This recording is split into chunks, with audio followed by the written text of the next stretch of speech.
Kaimu wa Wizara ya Afya Zanzibar, Mheshimiwa Dr. Saada Mkwiya Salim amewataka wadau wote kuendelea kuwekeza kwa vijana, wanawake, watu wenye ulemavu na makundi mengine katika kuhakikisha kupata huduma bora za afya. Hayo ameeleza wakati wa ufungaji wa mradi wa miaka 9 wa huduma ya uzazi wa mpango wa mama na mtoto, hafla iliyofanyika katika ukumbi wa Golden Tulip Airport Zanzibar. Amesema kuwa katika kuimarisha mifumo ya kinga dhidi ya ukatili wa kijinsia, watu 20,336 wamefanyiwa uchunguzi wa ukatili wa kijinsia na wahusika wamepatiwa huduma sahihi za kitabibu na ushauri nasaha na rufaa kwa mujibu wa uchunguzi. Katika kuimarisha mifumo ya kinga na dhidi ya ukatili wa kijinsia, watu 20,336 wamefanyiwa uchunguzi wa ukatili wa kijinsia, ambapo matukio 5,421 ukatili wa kijinsia na ukatili dhidi ya watoto yametambuliwa na wahusika kupatiwa huduma sahihi za kitabibu, ushauri nasaha na rufaa kwa mujibu wa uchunguzi.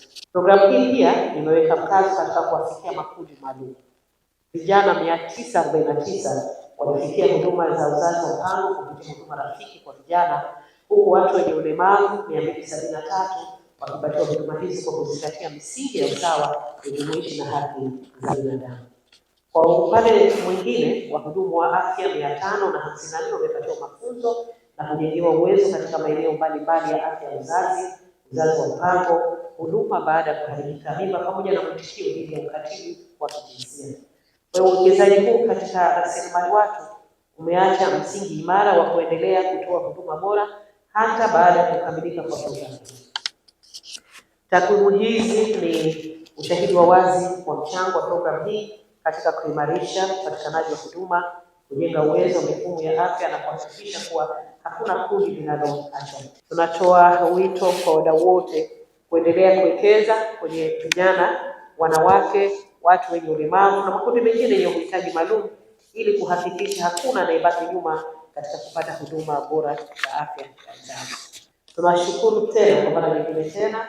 We wish to appreciate and honor and value actually their cooperation with FCDO, UNFPA and Gender Health na taasisi nyingine kwa utekelezaji pamoja na viongozi katika serikali.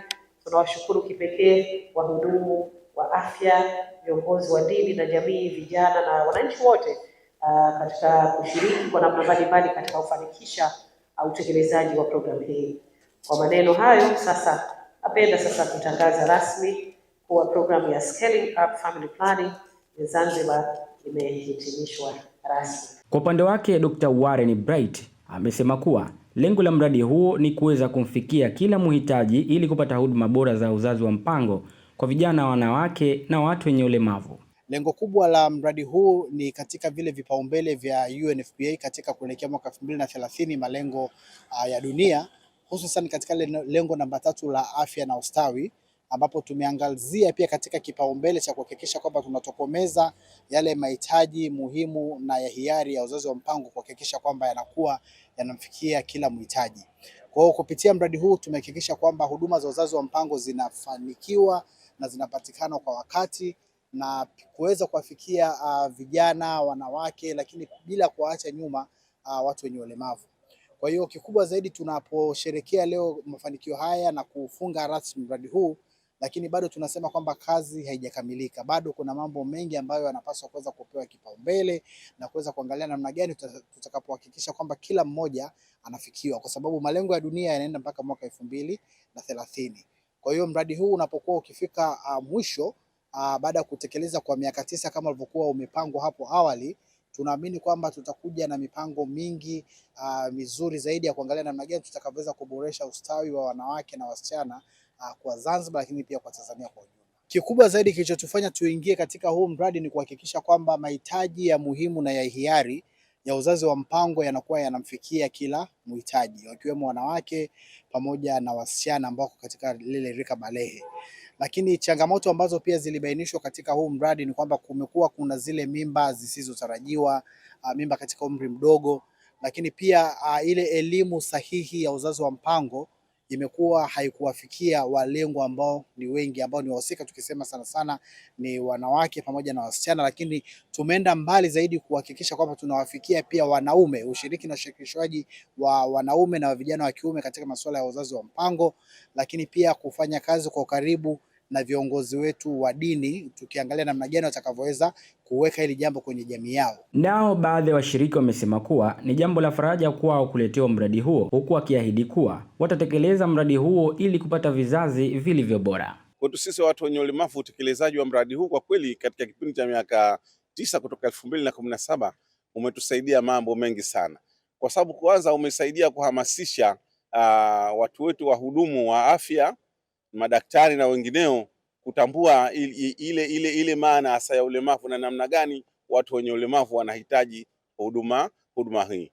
Lakini vile vile wahudumu wa afya majumbani wametusaidia kupata takwimu za watu wenye ulemavu, jambo ambalo kwamba hili ni jambo zuri sana. Pia wametusaidia kwa hivi sasa ulemavu kutambulikana katika ile hali ya mwanzo kabisa, kiasi ambacho kwamba tunaweza tukapata huduma za kukinga ulemavu na kupunguza makali ya ulemavu.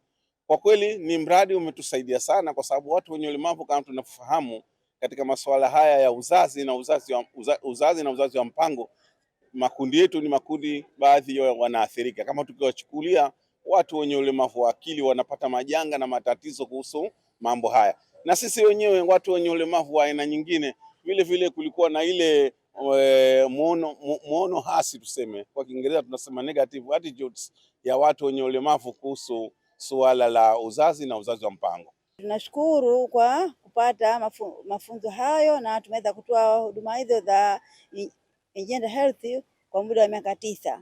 Kwa hiyo tumeweza kuwashughulikia mama wengi ambao kwenye uzazi wa mpango, magrupu maalumu kama vile walemavu,